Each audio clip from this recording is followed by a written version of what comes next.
Freunde, ich komme direkt zum Thema. Hier könnt ihr sehen, heute geht es um das Thema Straßen. Und zwar werde ich meine ersten Microscale-Straßen bauen. Ungefähr 2 Meter werde ich verlegen. Natürlich können wir hier diese Lego-Platten nicht dafür verwenden. Zum einen passt es vom Maßstab überhaupt nicht und zum anderen gefällt mir das Ganze nicht. Darum baue ich meine eigenen Straßen, werde so eine Art Hochstraßen, Stadtautobahn hier in meine Stadt mit einbauen, mit vielen Details, Straßenmarkierungen, Richtungspfeilen und noch anderen Sachen. Ja, und bevor ich jetzt hier noch weiter rede, wünsche ich euch ganz viel Spaß beim Update.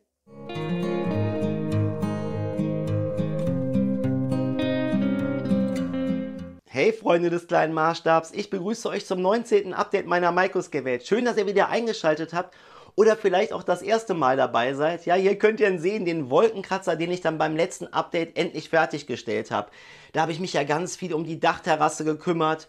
So, ich fahre jetzt mal den Ton hier runter, lasst das Video weiterlaufen, aber ich habe da viel zu viel erzählt. Freunde, wenn ihr euch anschauen wollt, wie ich den Wolkenkratzer gebaut habe, schaut euch gerne das Update an. Ich packe es in die Endcard und in die Videobeschreibung, würde ich mich tierisch drüber freuen.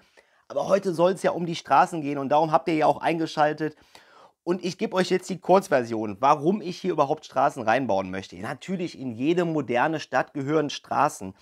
Und wir müssen ja auch irgendwie zu diesem Wolkenkratzer kommen. Hinzu kommt noch, dass ich in Zukunft einen Hauptbahnhof noch bauen möchte, ein Parkhaus, vielleicht noch ein weiteres Hochhaus. Und da müssen ja auch irgendwie die Autos hinkommen.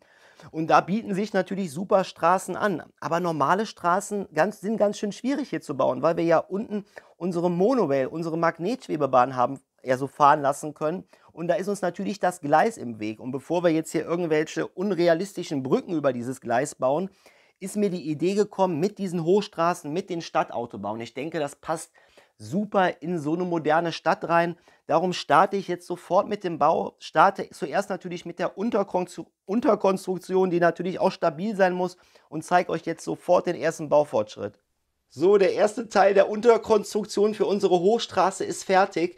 Freunde, hier steckt jetzt, ich weiß nicht wie viele Stunden Arbeit drin. Ich habe immer wieder neu abgerissen, bin auf neue Ideen gekommen, habe wieder optimiert, habe mir viele Gedanken über die Breite der Straße natürlich gemacht und musste dementsprechend alles anpassen. Dann war mir natürlich auch noch wichtig, dass wir hier oben noch einen kleinen Bürgersteig drauf haben, weil natürlich die Menschen in unserer Stadt auch in alle Bereiche kommen möchten, war es mir wichtig, den hier noch mit einzubauen. Der musste natürlich auch noch in die Breite mit reinbezogen werden. Ja, hier könnt ihr es sehen, ich rechne im Microscale eigentlich gar nicht mehr in Noppenbreite, sondern nur noch in Platebreiten. Das heißt, 5 Plates aneinandergelegt, hingekippt, sind genauso breit wie diese 2 Noppen. Und danach habe ich dann auch meine Straße geplant. Ich musste ja darauf achten, dass ich auf eine ungerade Anzahl von Plates komme, damit ich später diesen weißen Mittelstreifen darstellen kann. Das habe ich gelöst, indem ich hier außen Brackets eingesetzt habe. Das hat natürlich einen riesen Vorteil und das war auch ein Ziel, was ich hatte, diese grauen Randstreifen noch mit einzubauen. Kann ich euch auch mal kurz Fotos einblenden, sieht man an vielen Straßen, ne, da läuft ja im Endeffekt das Wasser dann auch ab zu den Gullis und das wollte ich hier auch noch mit einbauen und hat natürlich den Vorteil, dass ich jetzt hier natürlich nochmal eine andere Optik erzeugen kann und ja, so nochmal viel mehr Details hier mit drin sind. Die Gullideckel werden gleich auch noch folgen. Hier habe ich hier ganz was Wildes gebaut.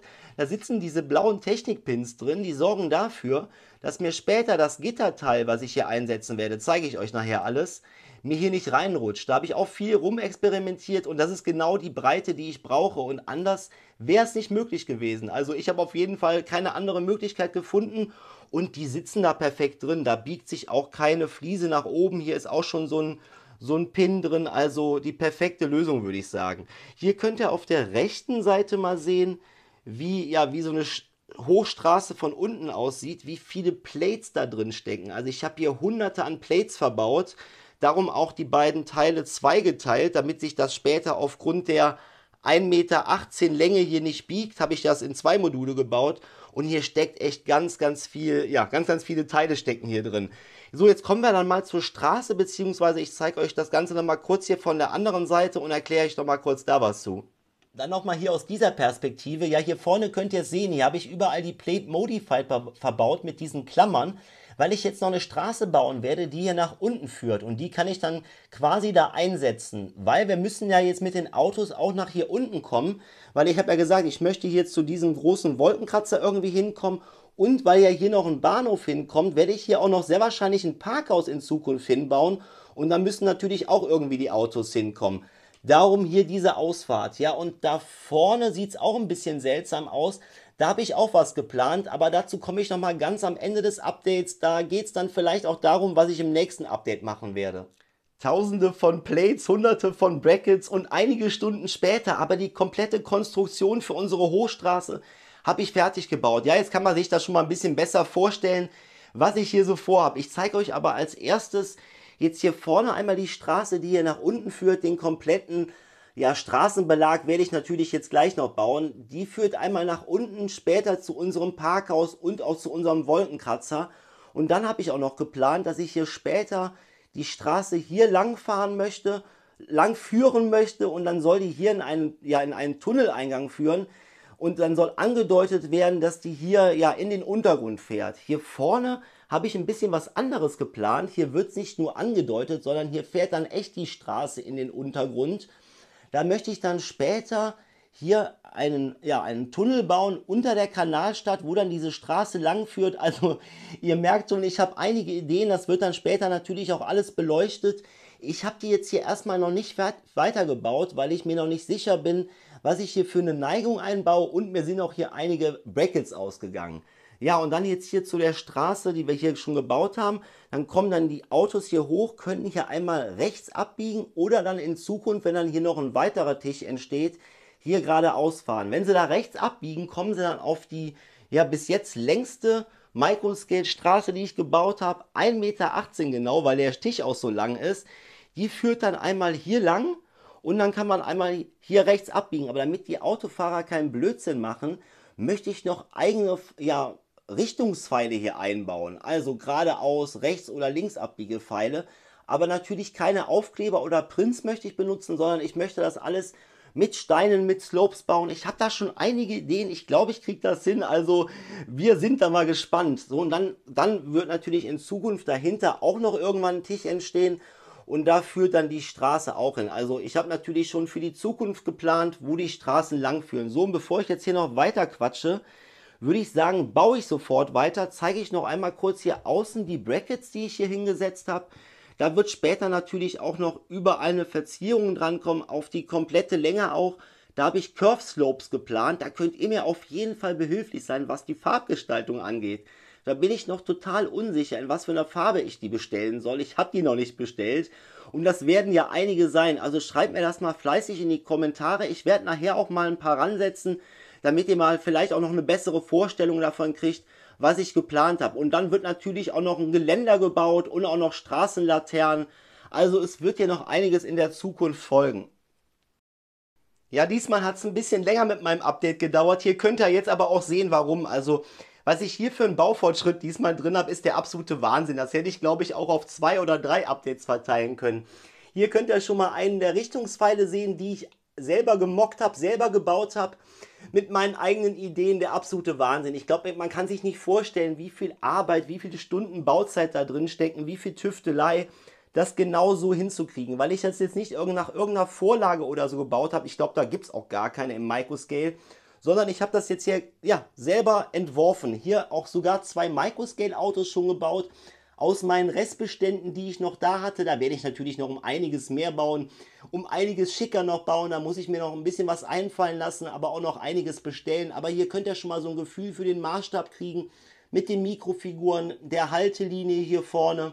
Ja, da habe ich auch natürlich viel geguckt, viel rumüberlegt, wie ich das mit den Pfeilen mache, wo ich die genau ansetze. Habe auch natürlich in der Realität mir da viel angeschaut. Kann ich euch kurz ein Foto einblenden? Das ist hier bei uns in Bielefeld. Da ist gerade eine Straße neu asphaltiert worden, neue Pfeile auf die Straße gemalt worden. Da könnt ihr das sehen, da fangen die genau da an. Es gibt es aber auch so, dass die manchmal später beginnen, die Pfeile weiter vorne sind oder noch weiter weg sind. Also da gibt es alle Varianten. Ich habe mich jetzt hier für die Variante entschieden. So, jetzt gehe ich hier einmal rum. Ich werde die Kamera natürlich gleich auch nochmal abstellen, um euch 1, 2 Bautechniken in Ruhe zu zeigen. Hier wird natürlich auch noch Asphalt hinkommen. Da bin ich aber gerade noch am Rumtüfteln. Und zwar kommen ja hier die Übergänge hin an den Ampeln, die ich in der Zukunft noch bauen werde. Aber diese Übergänge baue ich jetzt, und da werde ich jetzt natürlich auch wieder ein bisschen Problem kriegen mit diesen Standard-Lego-Maßen, also muss ich mir da auch wieder was Besonderes überlegen. Dann habe ich hier noch so einen Links- und Rechtsabbiegepfeil gebaut. Hier das andere Microscale-Auto. Ach so, und hier vorne habe ich dann diese Ecken noch ausgetauscht und abgerundet. Zeige ich euch mal ein Foto, wie es eben noch aussah. Hat mir irgendwie nicht mehr gefallen, also nochmal abgerissen, neu gebaut. Aber so geht das ja die ganze Zeit hier. Ich baue hier immer wieder ab, beziehungsweise reiße ab, baue neu. Dann kommen mir neue Ideen, neue Optimierungen und darum zieht sich das Ganze hier auch so. So, dieses Modul habe ich jetzt gerade auch auf dem Schreibtisch liegen, weil ich jetzt da nochmal einen anderen Richtungspfeil bauen möchte, beziehungsweise muss, weil wir ja da unten die Autos noch anders lang führen müssen. Aber ich denke, das werde ich auch noch hinkriegen. So, und dann zeige ich euch nochmal das Ganze aus einer anderen Kameraperspektive. Bevor ich das gleich wieder vergesse, schreibt mir bitte mal eure Meinung dazu in die Kommentare. Wie gefallen euch denn hier meine Richtungspfeile? Wie gefällt euch die Hochstraße? Der Asphalt, was ich hier alles gebaut habe. Ja, jetzt habe ich hier an die Seite mal die bunten Varianten gelegt. Damit habe ich im Endeffekt diese Pfeile gebaut und alles andere erklärt sich ja von selber. Da muss ich natürlich einige Maße beachten, viel Rumrechnerei, viel Tüftelei, aber ich denke, das Endresultat kann sich doch sehen lassen. Hier kommen wir jetzt einmal an die Kreuzung, wo wir links und rechts abbiegen können. Da musste ich mir was anderes überlegen. Da habe ich natürlich auch wieder diese Slopes genommen, aber musste die Sachen ein bisschen anders ausrichten. War auch wieder ein bisschen Tüftelei, ein bisschen wäre untertrieben, aber ich denke, ich habe es ganz gut hingekriegt. So, dann hier noch der geradeaus- und LinksabbiegePfeil, wo wir dann ja hier links abbiegen können und runter zum Wolkenkratzer und zum Parkhaus fahren können, was ich ja noch in der Zukunft bauen werde. Ja, hier hat mein Perfektionismus bzw. meine Detailverliebtheit wieder komplett zugeschlagen. Die Fahrbahnübergänge und bzw. die Kreuzungen sind fertig. Ich gehe jetzt mal ein bisschen näher dran, damit ihr euch hier die Bautechnik auch noch mal kurz anschauen könnt. Ne, da musste ich natürlich auch wieder die Steine bzw. Plates und Fliesen zum Teil kippen, um genau hier diese Abstände hinzukriegen, dass es genauso aussieht mit dieser gestrichelten Linie. Ich habe mich jetzt auch hier gegen einen Zebrastreifen entschieden, weil ja häufig bei so Ampelkreuzungen genau diese gestrichelten Linien sind. Kann ich euch mal kurz ein Foto einblenden, da ist das ja genauso gelöst. Einen Zebrastreifen werde ich dann noch an einer anderen Stelle bauen. Ja, und dann habe ich hier am Anfang bzw. am Ende dieses Fahrbahnübergangs noch so einen weißen Strich hingemacht, habe ich auch schon gesehen. Und hier in der Mitte der Kreuzung dann diese kleinen gestrichelten Linien, damit die Autos auch wissen, wo es lang geht. Dann habe ich hier vorne natürlich das auch gebaut, habe aber dann hier den Fahrbahnübergang nur halb hingebaut, weil ja hier erstmal Ende der Straße ist. Da geht es dann in ferner Zukunft weiter. Das habe ich dann aber hier dann fixiert durch Brackets. Ja, jetzt gleich stelle ich die Kamera mal ab, dann erkläre ich euch hier mal was zu. Dazu kommen wir jetzt gleich. Und dann werde ich jetzt auch noch hier dieses Modul fertig bauen. Dann werde ich mich jetzt auch noch ein bisschen ransetzen müssen und tüfteln, weil ja, da erwarten mich auch noch einige Hindernisse, aber das werde ich bestimmt hinkriegen. Ja, und was darf natürlich auf so einer Straße nicht fehlen? Die Gullideckel. Die habe ich jetzt hier auch alle eingebaut. Da hatte ich euch ja eben schon was zu den Bautechniken gezeigt. Da sind jetzt hier diese Gitterteile eingebaut. Und ich denke, da bringen wir doch nochmal hier ein schönes Detail mit auf die Straße. So, jetzt kommen wir hier zur Außenverzierung unserer Hochstraßen. Da habe ich zum einen hier an der Säule diese Einerplates noch mit angesetzt, damit wir hier an den Säulen nochmal eine andere Optik kriegen. Und wie ich es ja eben schon gesagt habe, diese Curve Slopes. Lasst euch jetzt hier bitte nicht von den Farben schockieren. Ich muss da halt eine große Bestellung tätigen, aber ich bin mir total unsicher, was hier die Farbe angeht von den Curve Slopes. Ich wollte ja unbedingt hier diese Kurve mit drin haben, damit wir genau diese Optik kriegen. Das gefällt mir richtig gut, aber ich weiß nicht, ob ich das jetzt weiter in Grau bauen soll, ob wir vielleicht jetzt hier Weiß mit reinbringen oder uns in den Farben abwechseln. Also schreibt mir da mal bitte eure Meinung in die Kommentare, da würde ich mich echt sehr drüber freuen. So, und jetzt kommen wir zum Geländer unserer Hochstraße. Da wollte ich das Ganze erst so bauen wie auf der rechten Seite mit diesen Gitterteilen. Dann ist mir aber die Idee gekommen, wir können das da auch hier mit diesen Stangen bauen, die wir dann immer in diese Plate Modified quasi reinklicken. Bringt nochmal eine ganz andere Optik mit sich, gefällt mir richtig gut, aber jetzt bin ich da auch unsicher. Soll ich hier links bei bleiben? Da tendiere ich eher zu. Und wenn ja, was für eine Farbe bringen wir hier rein? Ich überlege jetzt gerade, ob ich hier vielleicht schwarze Stangen bestelle. Ich denke, das könnte ganz gut aussehen. Aber da wäre ich auch mal super gespannt auf eure Meinung in den Kommentaren. Schon mal vielen Dank dafür. Freunde, ich war fleißig. Das Modul habe ich dann auch noch fertiggestellt, wie versprochen. Und ja, das war wieder eine riesen Frickelei. Also bis ich hier zum einen die Richtungspfeile so hingekriegt habe, also vor allem den da unten, den hier oben hatten wir ja schon mal gebaut. Und dann hier aber auch die Lücken alle so geschlossen habe, dass ich damit zufrieden bin. Ich kann euch mal kurz ein Foto einblenden. Da könnt ihr sehen, wo ich noch nicht hier an der Straße diese Fliese reingelegt hatte und auch noch nicht am Bürgersteig die Slopes. Und ich würde sagen, das sieht doch jetzt um einiges besser aus. Kaum noch eine Lücke zu sehen. Auch das Gefälle geht einigermaßen geschmeidig jetzt hier runter. So, und jetzt zeige ich euch das Ganze nochmal von unten. So, dann nochmal das Ganze hier aus dieser Perspektive. Ja, hier oben könnt ihr den minimalen Spalt erkennen, aber ich denke, das fällt kaum auf und sieht ja auch ein bisschen so aus wie so ein Abwasserrinne, wo das Wasser dann halt reinläuft. Was ich ja auch hier unten schon hingesetzt habe, wie ich den ganzen Übergang dann ja auch in Zukunft gestalten möchte. Ja, und dann könnt ihr hier auch den Richtungsfall sehen. Hier habe ich halt was anderes gebaut. Hier geht es einmal geradeaus, links und rechts lang, weil ich geradeaus die Einfahrt in das Parkhaus bauen möchte. Wenn man links abbiegt, soll es zum Bahnhof Vorplatz gehen mit vielleicht Bushaltestellen, die in Zukunft folgen werden. Und rechts geht es dann halt hier zu der Straße, die zum Wolkenkratzer führt. Und dann aber auch in Zukunft, hier wo der Teiletrenner liegt, soll ungefähr an der Stelle eine Tunneleinfahrt entstehen, wo dann die Straße reinführt und dann halt wie angedeutet hier in den Untergrund fahren soll. So, jetzt gehe ich hier nochmal einmal rum, damit ihr die Straße nochmal im Ganzen sehen könnt. Ja, ich würde sagen, das kann sich doch sehen lassen. Vor allem hier diese Perspektive, die hat doch was. Ungefähr ja, 1,20 Meter in der Länge. Und dann natürlich noch die anderen Teilstücke. Kommen wir jetzt hier, glaube ich, auf 2 Meter. Ich würde sagen, ich habe hier viele Details verbaut. Ich hoffe, euch hat das Ganze auch gefallen. In Zukunft entsteht dann natürlich da vorne an der Stelle der Bahnhof. Da habe ich einen Hochbahnhof geplant. Darum habe ich auch hier diese Stelle noch freigelassen, weil von da aus dann ein Plateau gebaut werden soll, wo die Leute langlaufen können und in den Hochbahnhof können. Unten sind dann, wie gesagt, die Bushaltestellen, geradeaus das Parkhaus. Hier baue ich vielleicht auch noch ein kleines Hochhaus oder ein Haus hin. Und dann hat meine Frau gesagt, ja, du hast doch geplant, Olli, hier vielleicht so einen kleinen Berg hinzubauen oder eine Erhebung, wo dann diese ganzen Tunneleingänge auch reinführen.